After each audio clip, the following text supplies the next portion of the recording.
안녕하세요. 코인우먼입니다. 오늘은 2023년 10월 22일 일요일입니다. 구독과 좋아요, 알림 설정 정중히 부탁드리며 오늘 영상 시작하겠습니다. SEC가 리플 CEO 브래드 갈링하우스와 그리고 전 임원 크리스 라센에 대한 기소를 포기를 했습니다. 이에 대해서 많은 사람들은 해당 기소의 포기는 바로 리플 랩스에 대한 항소를 빠르게 진행하기 위한 SEC의 전략적 선택이기 때문에 완전한 호재로 보기 어렵다라고 우려도 많은 것으로 알고 있습니다. 관련해서 존 디튼 변호사와 그리고 제레미 호건 변호사 그리고 프레드 리시폴리 변호사 의견을 공유를 드리겠습니다. 우선 존 디튼 변호사는 SEC가 리플 경영진 상대 소송을 포기한 것은 리플 판결의 항소를 원했기 때문이 아니다.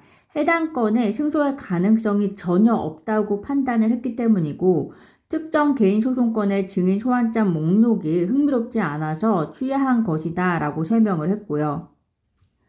폭스 비즈니스 기자 엘리노어 테렛의 경우도 SEC는 즉시 항소할 수가 없다. 최종 판결을 기다려야 하며 이는 수개월이 걸릴 수 있다.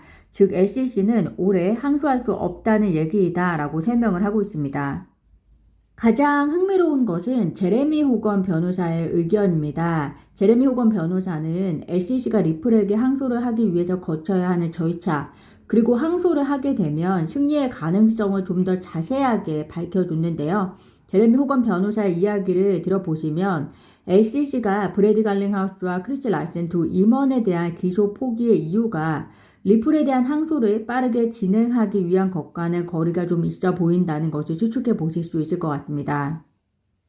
제레미 호건 변호사는 리플 대 SEC 소송은 사실상 끝이 났다라고 표현을 하고 있습니다. 물론 리플이 기관에 대한 XRP 판매 7억 7천만 달러에 대한 심리가 열릴 것이고 법원 역시 내년 중에 최종 판결을 내릴 것이지만 사실상 이 소송에 대해서 손을 쓸 수 있는 시간은 끝이 났다라고 제레미 호건 변호사는 표현을 하고 있는데요. 물론 하나의 가능성이 남아 있다면 최종 판결이 있기 전에 언제든지 합의할 수 있다라고 이야기를 합니다.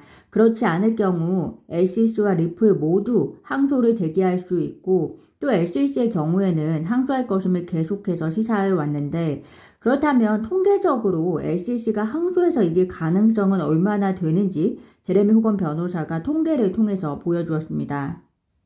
보시는 바와 같이 항소를 통해서 판결이 뒤집힐 확률은 많아야 약 14.2% 정도로 나와 있습니다. 그러면 그 14.2%라는 SEC에서 항소해서 판결을 뒤집을 가능성에 관련해서 이야기를 해볼 수 있을 것 같은데요. 현재 SEC가 리플과의 소송에 있어서 항소를 제기할 수 있는 부분은 두 개입니다. 하나는 프로그래밍 거래에 대한 부분, 그리고 기타 거래에 대한 것인데요. 토레시 판사는 판결을 내릴 시에 굉장히 증거에 입각해서 사실 바탕의 판결을 내렸었습니다. 따라서 제레미 호건 변호사의 의견으로는 SEC가 항소하고 또 2025년에 항소 법원이 SEC 편을 든다면 항소심 재판부는 토레시 판사에게 그녀가 보지 못했던 추가적인 사법적 발견과 그리고 결정을 요청하기 위해서 다시 해당 사건을 토레시 판사에게 보내야 할 것이라고 합니다. 그런데 제레미 호건 변호사는 토레시 판사가 리플을 위한 판결을 할 가능성이 있다라는 것을 알아야 한다라고 이야기를 합니다. 당연하겠죠. 왜냐하면 이 판결이 약 3년이나 걸려서 나온 판결이었고 판사가 판결을 위해서 어떤 법리적 오류를 남겼을 것이라고 생각이 들지는 않습니다. 항소법원 판사는 지방법원 판사에 비해서 누가 더 능력적으로 우위에 있다라고 보기도 어려울 것 같고요.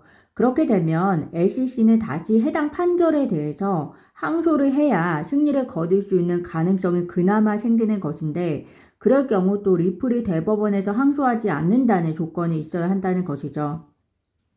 즉 절차를 다시 정리하자면 SEC와 리플이 합의를 하지 않고 SEC가 항소를 한다면 통계적으로 항소에서 SEC가 승소할 가능성은 많아야 약 14%인데 이 14% 들어가기 위해서는 SEC가 더 많은 심리 절차를 밟아야 한다는 것 그리고 항소 이외에 또 다른 또 항소심에서 승소를 해야 한다는 것, 이 복잡한 절차를 거쳐야만 14%에 해당하는 승소 가능성이 있다는 것이고요. 그런데 제레미 호건 변호사는 이 14%라는 것은 의회와 관련된 법률 또는 정치적 정권의 변화 혹은 우리가 생각할 수 없는 다른 것을 전혀 고려하고 있지 않다라고 이야기를 하면서 결국에는 SEC가 이길 확률은 약 2.367% 정도 되지 않나라고 이야기를 합니다. 즉 2.3% 수치의 의미를 가지시기보다 제레미 호건 변호사의 이야기는 거의 승소 가능성이 없다라는 것을 표현하고 싶지 않았을까라고 보시면 될 것 같고요. 왜냐하면 항소에서 판결이 뒤집힐 가능성이 통계적으로 많아야 약 14%인데 암호화폐는 현재 다양한 변화의 격동기에 있고 또 거기다가 정치적으로 정권의 변화 가능성 등등도 있기 때문에 그렇게 되면 SEC가 승소할 가능성이 거의 없다라는 것을 이야기하고 싶어 하는 것 같습니다. 미국 변호사 프레드 리스 폴리는 SEC가 브래드 갈링하우스와 크리스 란센에 대한 기소를 포기한 것은 그들에 대한 소송 자체가 말이 안 된다는 것을 알았거나 혹은 그들이 법원이 SEC를 신뢰하지 않는다는 것을 판단했기 때문이다 라고 이야기를 하면서 아마도 그는 후자에 가깝다라고 본다고 이야기를 하고 있습니다. 즉 SEC 스스로가 법원이 그들을 더 이상 신뢰하지 않는다고 판단했기 때문에 두 임원에 대한 소송도 취하했고 대신에 그들이 지금 리플과 함께 합의를 위한 벌금 금액을 논의하고 있지 않을까라고 보고 있습니다. 구독자분들은 여러 정황을 고려해 보았을 때 어떻게 생각하시나요? 요 며칠 비트코인 현물 ETF 승인에 대한 기대감이 다시금 비트코인 가격에 영향을 주고 있습니다. 오랜만에 4천만 원을 넘어섰는데요. 리플 CEO 브래드 갈링하우스는 암호화폐 생태계에서 비트코인을 포함한 여러 암호화폐가 설 자리가 있다라고 강조를 하면서 그렇지만 비트코인 맥시멀리즘 자체에 대해서는 거부를 했습니다. 브래드 갈링하우스는 비트코인에 대해서는 낙관적이고 심지어 본인도 비트코인 일부를 소유하고 있지만 비트코인의 한계, 특히 수수료와 속도 때문에 비트코인이 통화 시스템을 변화시키는 것에 대해서는 회의적인 견해를 밝혔는데요. 즉 암호화폐 시장에 다양한 코인들이 있지만 그 코인들이 가지고 있는 특수성 그리고 그 특수성에 기반한 효용성이 각기 다른 만큼 암호화폐 관련 서비스가 단순히 비트코인에 집중되기보다는 다양한 암호화폐에 대한 커스터디와 같은 다양한 서비스에 대한 관심 그리고 기관의 수요가 증가할 것이다 라고 이야기하는 것으로 해석이 됩니다. 미국의 하원 의장 선출이 계속해서 난관을 겪고 있습니다. 하원 의장으로 최종적으로 유일한 후보 대표였던 조던 역시 선출이 되지 못하는 결과가 되면서 향후에는 미국 의회가 풀어야 할 당장의 예산 관련 숙제들이 난관을 부딪히게 될 전망인데요. 이 와중에 우리도 너무 잘 알고 있는 친암호화폐 성향을 보여온 톰 에머 공화당 하원 의원이 후임 하원 의장으로 다수 의원 지지를 받고 있다고 합니다. 톰 에머의 하원 의장 선출이 암호화폐 업계에 호재로 작용할 수 있다는 점에서 현재 많은 관심을 보여주고 있는데요. 그런데 워낙 미국 의회 역시 그 어느 때보다 분열이 되어 있고 또 공화당 내부적으로도 강경파와 온건파 그리고 극강경파가 분열이 되어 있는 만큼 앞으로 알 수 없는 상황이라 행보를 계속해서 지켜보셔야 할 것 같습니다.